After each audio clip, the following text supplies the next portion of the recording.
amtevana ndray tompo klasy tovoavy tsy tiany tokatranao zao takarivany talata faharoa ny volana may 7 sy 2 izao tonga tomin'ny fotoana ny fampalalam-baovao ny fahitalavitra matevi isika ko manasana amtiavana ary anaraka izany hatramin'ny farany eo amin'ny tontolo politika avy hatrady ny sokatra androany ny fivoriana ara-potoana voalohany ho an'ny antenimena rotonta dia ny antenimera-pirenena sy ny antenimera-ndolona ary tetsy amin'ny antenimera-pirenena tetsy tsy mba zaza manokana dia ny antso fitoniana ara-politika mba isiany fampandrosoana ny filohan'ity androm-panjakana ity.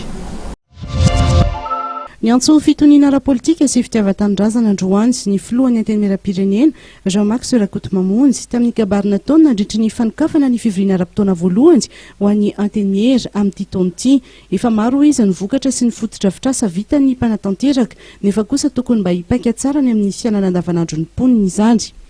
Eto dia mitodika amin'ireo tokony andraikitra amin'ny mpanatanteraka ny tenako ateveno ary raiso ny andraikitra sy ny fepetra omeny lalàna mba hitsaharan'ny fanararaotana ka hiverenana any amin'ny laony fa mafiloatra ny manjo ny vahoaka. Mitranga toy izany indrindra no ilazana hatrany fa ilaina ny fitiavan-tanindrazana amin'ny alalan'ny fifampitsonjovantsika samy malagasy. Fa raha samy hanao ny inanany eto fotsiny tsika rehetra piremonina eto amin'ity nosy ity ka tsy hisy ny fitsinjovana ny sohim-bonana dia hitohy hatrany ny fitsindreo mahantra fadiranovana. Ny fihavanana malagasy koa ao anatin'izany rehetra zany dia alevina tsy mialaina isaonana tsy maty.